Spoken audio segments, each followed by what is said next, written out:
Jumpa lagi dengan Berlian Persada Komunitas Diskusi Seni dan Budaya. Masih dalam dongeng bersambung, nyanyian Bumi Pertiwi. Kalau dalam episode 1 kita mendengar bagaimana dalam keterdesakan Raja Banu berusaha melepaskan diri dari pasukan Dapunta Sailendra yang dipimpin oleh Mapasanggahan Murdana.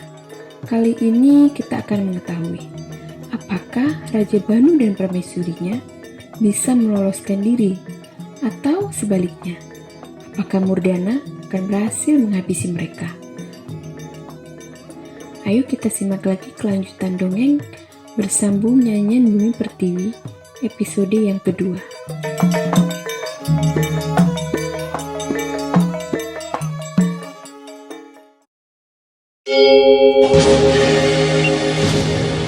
Nyanyian Bumi Pertiwi, sebuah kisah fiksi yang dilatar belakangi pembangunan Candi Borobudur dan Prambanan. Dongeng ini berkisah tentang cinta dalam balutan asmara, intrik kekuasaan, juga mitos, ilmu-ilmu batin, ilmu budaya, tradisi, dan perjalanan spiritual. Nyanyian Bumi Pertiwi adalah tembang kehidupan yang berkidung tentang kisah orang-orang besar di balik peninggalan sejarah yang seolah-olah masih nyata di hadapan kita. Jika hati kita terbuka, kita akan dapatkan harta warisan kebijaksanaan yang tiada tanding. Jika pikiran kita terbuka, akan terangkai rahasia bagaimana caranya menjadi bangsa yang besar, manusia yang mulia. Ikuti terus nyanyian Bumi Pertiwi.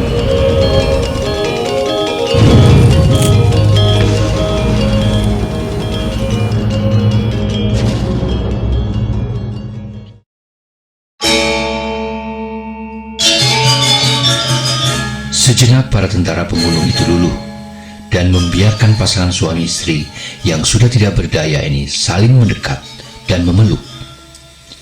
Mereka turunkan senjata yang terhunus itu dengan santai. Kesempatan tersebut tidak disia-siakan oleh Prabu Banu.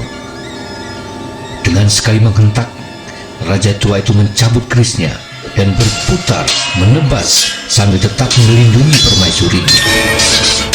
Keris pendek yang kemilau menari di udara, merobek tubuh beberapa prajurit. Darah mengucap membasahi tubuh Banu. Sebagian yang lain tempias ke wajah Murdana dan permaisuri. Ini sebuah tindakan yang mengejutkan dan nekat. Murdana melompat sambil mengayunkan pedang. Prajurit yang lain menghujam dan merajam dengan cepat, keras, dan marah. Luput, Raja Banu telah menjatuhkan diri sambil menubruk para prajurit yang kini berusaha memegangi istrinya. Antari bukannya tidak mengenal olah kanuragan. Meski terbatas hanya untuk membela diri, wanita itu tahu tindak keyudaan. Walau tidak terlalu mendalam, ia juga pernah membaca kitab Danurweda Sastra atau ajaran bela diri dan memainkan senjata, serta kitab Gandharwa Weda, yaitu ilmu perang, penaklukan, dan politik. Maka begitu melihat suaminya menjatuhkan diri ke atas tanah sambil berkelojotan, ia pun cepat bergerak. Antari mendorong sekuat tenaga tangan-tangan perkasa yang tidak menduga akan mendapatkan perlawanan yang begitu nekat. Lari, Kang Mas Prabu! Lari, Kang Mas Prabu! Lewatilah Larumpil Sari! Antari melompat bersamaan dengan bangunnya Raja Banu. Keduanya melesat bagi anak panah lepas dari busurnya, menghilang di telan bumi. Terdengar teriakan menggelegar Mapasanggahan Murdana, pimpinan perang yang marah.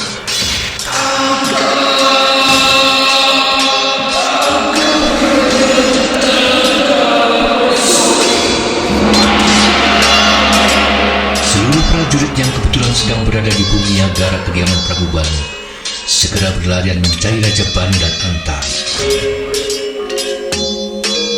Semua pintu didobrak. Langkah-langkah kaki yang ganas mengamuk dengan geram. Semua bagian dalam istana sudah dikepung sampai ke bagian-bagian yang paling tersembunyi. Aneh, sampai hampir tengah malam, pasukan Syailendra belum juga menemukan keberadaan raja dan permaisuri. Mereka tidak akan pernah menemukan pewaris tahta Datulaya Guskara di Banyu Biru itu. Kalau sekiranya tidak ada yang menjadi pengkhianat. Seperti sudah menjadi hukum alam, pengkhianat selalu muncul tanpa diduga-duga, bahkan terhadap orang yang paling dipercaya oleh raja sekalipun. Mahapati Prabapati yang ingin mendapatkan pelindungan untuk dirinya sendiri tidak tahan terhadap tekanan dan siksaan pasukan yang marah ini. Ia terpaksa menunjuk di mana Banu bersembunyi.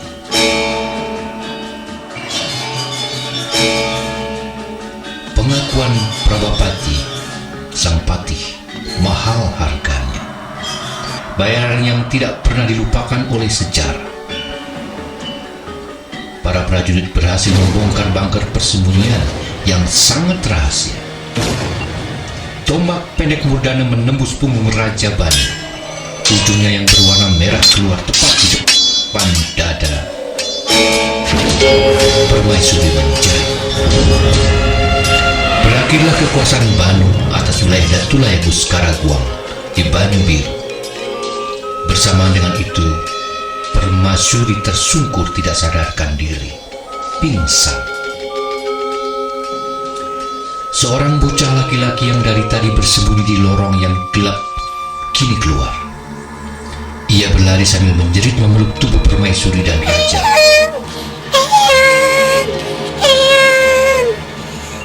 Cuma sebentar, jeritan itu berakhir dengan pekik kematian. Sebuah pedang prajurit menebas leher si bocah kecil.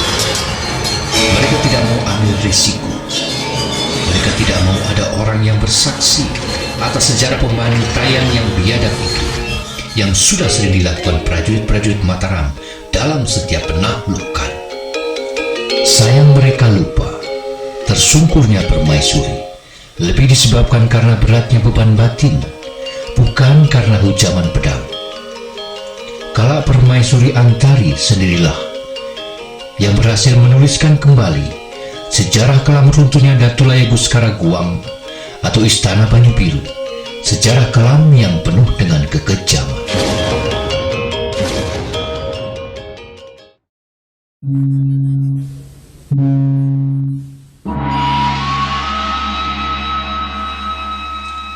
Mataram menyimpan wahyu kejayaan yang tak lekang di telan zaman. Terbukti selain Dieng sebagai petilasan Mataram, percandian lain yang tak kalah indahnya adalah kompleks biara dan pendidikan tinggi Gedong Songo.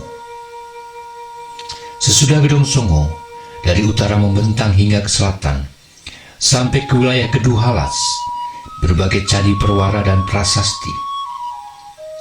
Prasasti Tukmas, prasasti Canggal, prasasti Mantiasih, prasasti Girilaya, prasasti Giriwukir, prasasti Hampra, prasasti Kelura, dan lain-lain. Pada akhir abad ke-8 dan awal abad ke-9, bahkan candi raksasa Bumi Sambara Budara, atau sekarang dikenal dengan nama Borobudur, dibangun dan menjadi pusat agama dan perguruan tinggi terbesar yang sangat tersohor. Wilayah Kalasan pun ditaburi dengan kompleks Candi Sewu, Candi Kalasan, Bukit Ratu Baka atau Istana Puri Kaki Langit, dan Candi Sangyang Hindu, yaitu Candi Prambanan. Semua ikut pula membentang candi-candi Madya yang tidak terbilang jumlahnya.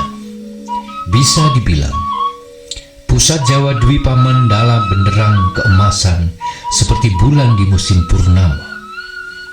Medang Gamulan menyisakan catatan dan prasasti tentang bagaimana sebuah tataran masyarakat yang belum lama meninggalkan masa prasejarah telah berkembang dengan pesat, melampaui kecepatan sejarah-sejarah tua lain. Ada banyak prasasti berhuruf Palawa dengan bahasa Melayu kuno, Kawi, dan terutama Sang Sekerta. Ini adalah sebuah wayu kehidupan bagi sebuah zaman. Mataram Mendangkamulan adalah cikal bakal bagi lahirnya Jenggala, Kediri, Singasari, dan Majapahit. Majapahit yang kelak akan menjadi imperium raksasa dan perkasa. Majapahit sendiri akan menjadi landasan berdirinya kerajaan-kerajaan lain yang ikut menyebarkan kebudayaan baru dari agama Sang Hyang Tunggal, yang nantinya akan bernama Demak, Pajang, Cirebon, Banten, Jayakarta, dan Mataram baru. Sejarah leluhur manusia Jawa menyatu dalam pernik-pernik monumen yang ditinggalkannya.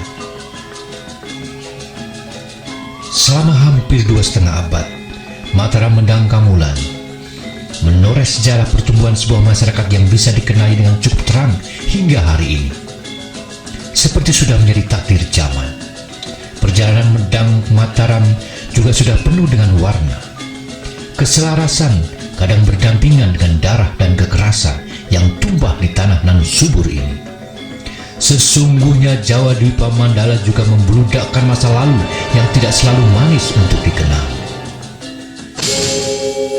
Bagaimanakah kiprah Wangsa Sailendra yang telah mengambil kekuasaan Mataram Mendangkamulan dari keturunan Sanjaya? Bagaimanakah intrik-intrik kekuasaan bergulir di zaman-zaman keemasan Mendangkamulan?